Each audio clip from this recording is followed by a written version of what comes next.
I've been scarred and I've been bruised. I have learned just what to do. I need to leave my past behind me. I need to look to the future. No matter what will come, no matter what I've done, I know just what to do. And that's all because of you. Hello, you okay, family? Welcome back, welcome back, welcome home. Welcome back to my YouTube channel, guys. My name is Z Mavumengwana, and this is you okay. To everybody that has never met us, welcome, welcome, welcome to our mental health and personal development channel, where we seek to journey with you back to your place of being okay. On the topic of journeying back, that is what we are doing today, talking specifically to one of the most shame-inducing problems a human being can face, and that is trying to return back to a place of being okay, recovering from substance abuse. Most examples I'll be making about alcohol, but I think everybody that relates to substance abuse, or being around a substance abuser, being raised by a substance abuser, loving a substance abuser, or someone who's fighting the addiction themselves will relate to. That's one of the most stubborn addictions you will ever fight off as a human being.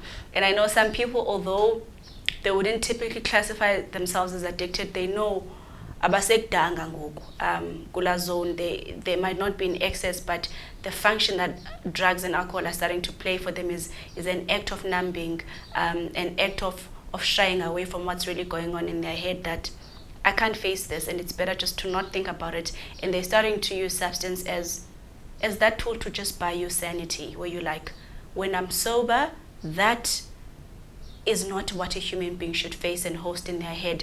And you'll see what most people do as an opposite to complete suicide. They will try and be drunk instead, because, well, it's an escape nonetheless. They just choose the escape that seems less permanent. And I'm going to try and see if we can speak to comfort, we can decrease the shame, and maybe give some practical tips of how to stumble, to your way back. The most beautiful thing about substance abuse is that its age of onset is typically when you're old enough to have a point of reference of knowing you haven't always been an alcoholic. Very few people are alcoholic from childhood, or dependent on substances from childhood. So it's this beautiful illness where I started having this problem after a very long time of me not having this problem. So I'm hoping we can use this to leverage on the fact that you haven't always had this dependency. There was a time in your life where you actually coped using other ways, where we're a different individual than what alcohol and drugs have taken away from you, and find a way where you can stumble back to this place, hoping that this is a place you can see and visualize because you've lived an opposite reality before. And I suppose the most important thing to first declare when it comes to substance abuse is the disclosure that there's a problem. Most people are continuing because the denial is just so pervasive. That's one thing that is like a twin like this with substances. It's the denial that it's no longer in your control. Because remember, addiction is very progressive. You don't drink today and then you're an addict tomorrow. Recreational, gradual, very slow. So control. So the denial stems from the fact that from what they remember, they were truly in control. And then it starts impairing functioning, it starts damaging relationships, it starts damaging health, and then the craving has a better grip on it. So it decides when they take the substance, and the absence of the substance is a very distressing feeling for them. But Umdu will write it off to a minor hangover, etc., etc. Then truly the denial comes from the fact that from the time they began, this was typically under control, and a person can't map the line where they switched over to the other side because the line is very vague and very faint. I was born on the spectrum where you're drinking recreationally, maybe starting to drink in excess, and when you've swung to the opposite side of being an addict. And this is the one part of solace I want us to begin at. This wasn't your intention. It's okay to disclose it to yourself if you're not going to disclose it to other people, that there's a problem.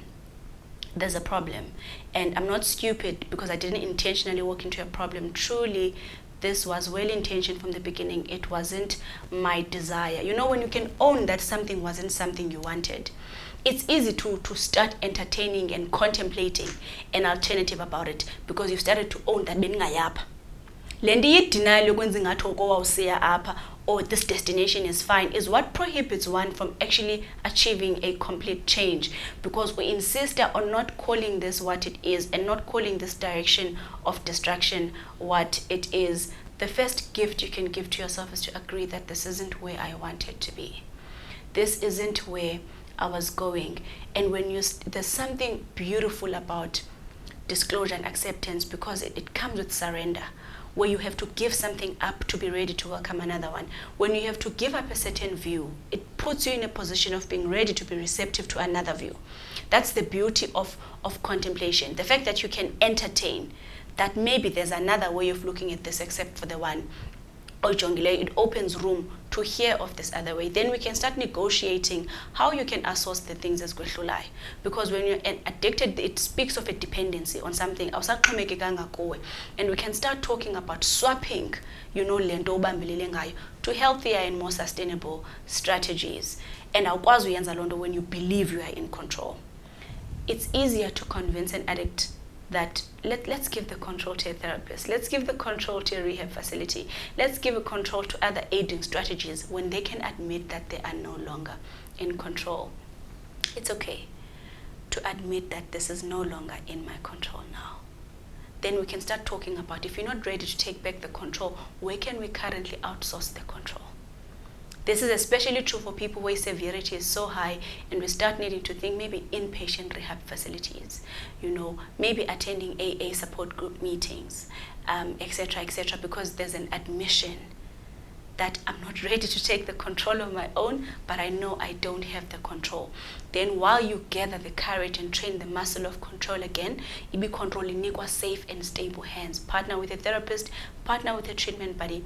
And the odd thing about substance abuse is how on your sober days, because remember, substance abusers aren't drunk or high every day. They just always overestimate the potential to come out of it ngeza means sober. Rationally as convinced that no, I can do this. And if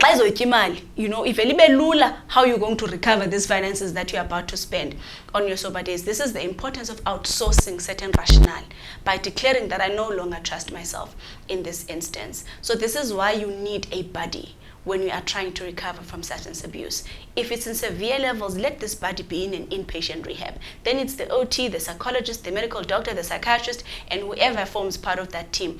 And they can start teaching you how to think for yourself again. But also, if you are not okay with inpatient rehab, the buddy can be someone that you trust. The buddy can be a spouse, the buddy can be a friend, the person who's going to take the money, the person who's going to make certain decisions on your behalf, the person who's going to go pay the school fees and handle paying off your policies, etc., etc. Enough to go through the trouble for you. So find a person who's off sober habits, someone whose voice you trust, that in the absence of trusting my own, the beauty of this is that in self-destruction, there's literally a trail of evidence of what a mess things are, that you just don't see the way back, even if you're it just doesn't look possible. And outsourcing a responsibility to another person buys you this little evidence bank again. Because our default you start having at least one thing this month that went right. For school fees, it's yet another thing that because the responsible. And these things that eat away at your confidence and eat away at your sense of responsibility start coming back, that when the addiction screams loud, there's starting to be another voice that also screaming loud. And the more screaming loud, the more we feed this voice, the more it can start competing equally with the addictive voice. But it can't grow if you're not feeding it. And you likely cannot feed it on your own. Consider pairing up with a person that you trust to take over some of the functions you are messing up because you are impaired at the moment. It's like outsourcing mobility to a wheelchair. I say paralyzed. Alcohol abuse is paralyzing. Wheelchair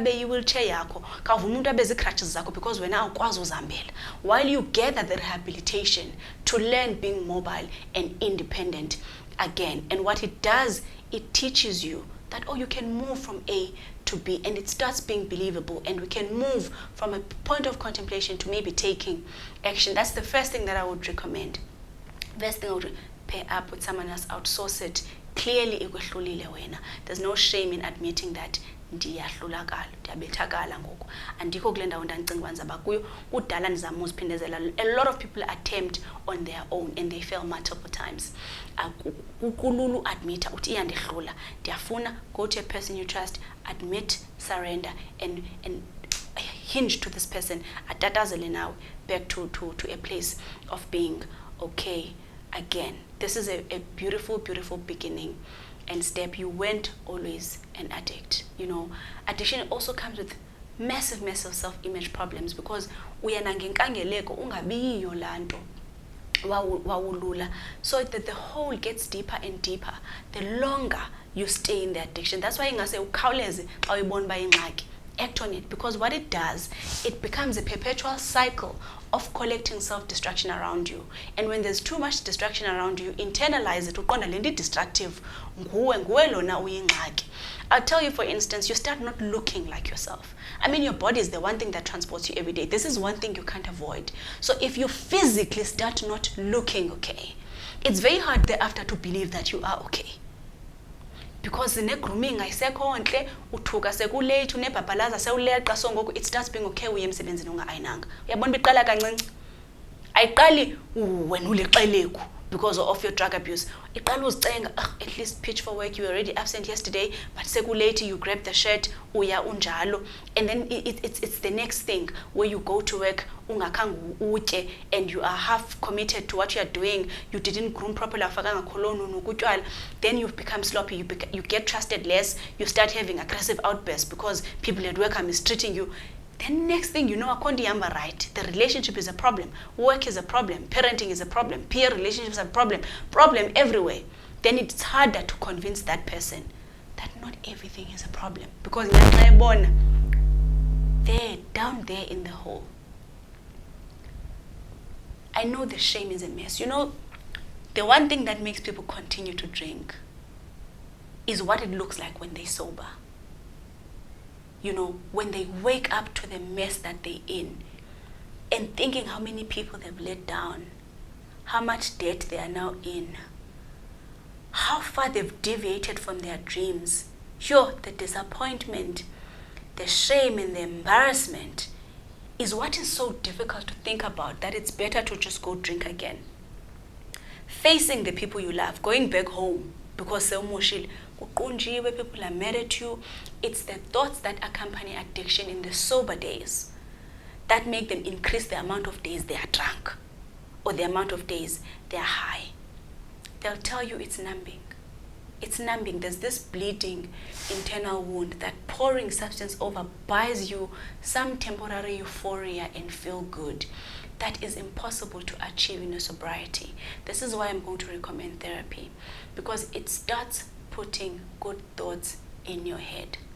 It starts borrowing perspective from a professional and from another person whose language is more positive than your own. And then that becomes your own thought process as well. It's like you adopt a therapist's language. When you say, yo, I'm such a mess, and they reframe it in a more positive way, you start talking differently. You start talking like them. They'll be like, yo, I've messed up, and they start saying something like, you've made a couple of mistakes. Then you term it differently. From I'm such a mess, you know, then you throw another sentence and they reframe it in a different way. Then you start to term it differently, you start thinking differently. And once your sober thoughts aren't terrifying and paralyzing and shaming, you don't need to run away from them. Then you have less of a need to escape to the substance. You have less of a need. A lot of substance abuse ends up being escapism from the mess you have created in how long you've stayed in the addiction phase. Baby steps. Baby steps to returning back to that place you were in. Remember your age of onset. You weren't born an addict. Remember where you started losing your way. And understand that you're not at the same place as the others. Don't benchmark yourself against people of the same chronological age. Because kange babambire bona batati off ramp that you took. So own that you deviated from the way. Don't look at them as a point of comparison. Look at the other injured people that are also in a rehabilitative journey. Because you know tafisayo is to look at the people that you started together izinto zenu before you deviated. And it just looks like, if they are there and I'm here, it just looks like the climb isn't worth it. Have you ever been bungee jumping and they encourage you to not look down? So because then you won't take the leap. Same goes, do not look at the destination, and that's where I'm trying to go. Look at the step you are supposed to be taking tomorrow, because that will look doable. And I normally say this to my people that are trying to stay sober, that when they count the days, that 3 days sober, 4 days sober, when they have an accident, which they will have, they will relapse somewhere in this trying to be sober thing. What they do is that maybe relapse day 20. Ufuna uqala ngoku day 1 ngomso xa ibaleka siphinde day 20, because that's where you failed. Spend day 20, we don't let go of the evidence bank that you'd already started to accumulate. This mistake doesn't undo that. But if you quit for day 20, then when you count again, you start from day 1 of how many days you've been clean, and you start from day 1 again. It just looks like, I'll agree to go 20. I'll agree to go 20. This thing of yours isn't going anywhere. That step, don't regress. Gather your courage and start climbing from there again. Next step. You're tired, the addiction wins, it's tricky, it tricks you bump into your friend, you get triggered, whatever. We take you from that step. And we attempt, you don't have to slip all the way down. Decide by blind source. No. You had an accident today. Why now are you doing the same thing tomorrow? Why would you do the same thing tomorrow? Do not allow the shame to think, bendiyazi pass. No, think you only pass 20 days. You need to 21. 21 to count again. 21 to count again. This is why therapy is so important, because this is an outside eye that speaks sense into you when you are clouded by self-judgment and self-criticism, and when you are clouded by what you are feeling from your failure. You can beat an addiction, I promise you. The journey to beating an addiction is also full of relapses. I don't want you to think relapsing means you have been unsuccessful in trying to rehabilitate. No, that's the rehabilitative process. Full of relapses. The chance of relapse is so high. The one thing we are expecting to happen is that before you get it right, you are going to relapse a lot of times. So please don't miss your AA meeting. Don't miss your psychotherapy session. Don't miss your follow-up appointment when you know I don't have good news to report to the doctor. Because that's what people do. They do so well, and they feel like the practitioners are so proud of them that on the day that they let them down, they can't gather the courage to face them again and tell them that I failed. No, they were expecting it. We know the stats. They were expecting you to have relapses along the way. The relapse doesn't undo the work that you've done. Both did happen. You tried to recover and you relapsed. Both are true. The other one doesn't have more validity than the other. Face it. Face the monster here. In the eye. It will be smarter than you. If your addiction is long-standing, it will be smarter than you. It will be trickier than you. It will be more gripping than you, because you fed it for longer. So its muscle over you is stronger. The other one can't get stronger if you're not exercising it. It can't if you're not exercising it. So in my rounding off words, being an addict is hard. Incredibly hard. It's hard because you lose work. It's hard because you lose affection and trust. You lose your health. You lose so much. But recovery is hard as well. I know that. I know recovery is hard, that's why you avoid it. I know it's hard to fail. I know it's hard to exercise discipline. I know it's hard to face people you've wronged. I know it's hard to sit with the physiological craving, where it's literally my body. It's painful, it's distressing, I'm twitching, it's just physically an unbearable feeling. I know that's hard. I'm mentioning both hards because whether you swing this way or you swing this way, you are choosing a hard. So I encourage you to pick your hard. So if you don't try the hard recovery route, it's hard. You're going to get divorced very soon. You're going to become jobless very soon. Your kids are going to start hating you very soon. You're progressing disease as well. It's hard to be sick. You're putting yourself at risk for comorbidities unnecessarily. That's also hard. I-hard nalena impilo, ayikho impilo engekho hard kwezi mpilo. So we're asking something hard of you when we're saying, travel back home. Travel back to your good place. Travel back to your place of competence. That's also hard. By two are hard. Pick your heart. Pick your heart. Just because you don't pick recovery, don't think you didn't choose a heart. So when the consequences catch up with you and they are really hard, know that you picked your heart. And the recovery journey looks like this, crisscross. So if you're trying to recover, it has bumps along the way. Don't think how hard. Journey back. Journey back. Return to you. Remember when you started. Remember the kind of person you were before you started. Restitution is possible when you've stepped up. I know sometimes the hardest thing to face is the people that you've let down. How do you go back to the baby mama whose paternity you denied? There's no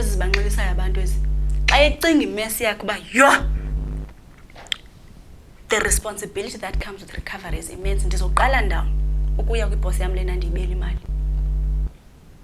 Where am I going to begin going home to apologize for the items I stole and I sold to support my habit?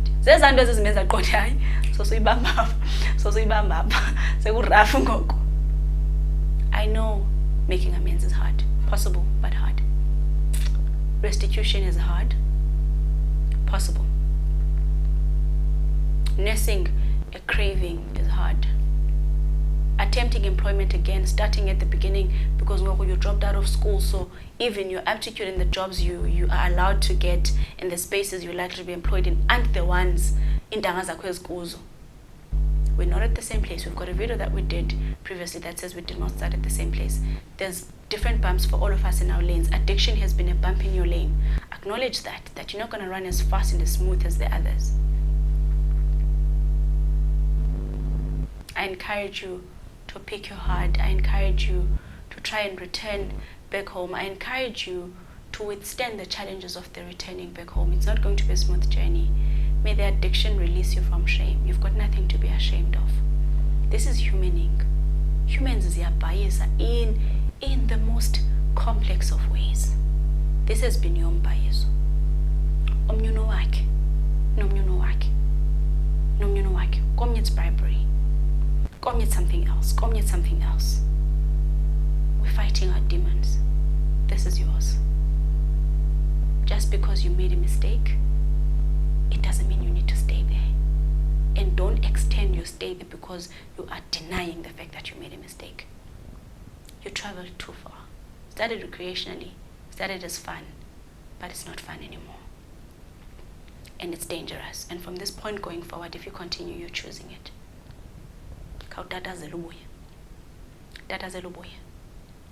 Fix your diet so you can look okay again. You can look nutritioned again. Iron your clothes. So you can start feeling decent again. Give a person money to pay one policy so you can has less calls that you are avoiding. Call your lender. Because ladies are going to put you on, the phone is ringing off the hook, the baby mama is sending you a message that this is happening, then by 12 o'clock the day is stressed and you think I'm going to hit one cold one. Uproot the problem from the root. Call the lender, negotiate your way back into paying your debt. Then the day is more peaceful. Wash your clothes. Start eating okay. Soon your complexion returns. You're not embarrassed at looking yourself in the mirror.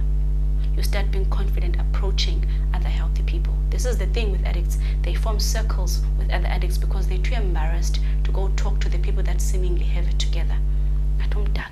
Then you run away from help. It strips you away from people that remember the best version of you. Because the ones that know your potential, the ones that know the badass in you, so they can keep on questioning why you yeka lento iqhubekeke. But the shame strips us away from them. Ingathi asifani nabo, uyohlala nabo ufana nabo. Njani ke ngoku? Kodwa uzama uphuma pha. When they talk to you with courtesy, respect, and non-judgment, you get to learn that there's nothing wrong with me. My people still love me. You believe their lies less. I'm going to wrap it up there. And I hope you journey back home. It's hard and lonely when you're traveling it alone.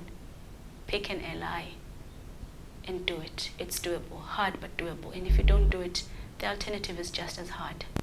So just choose your heart. Thank you, and I'll see you next Tuesday.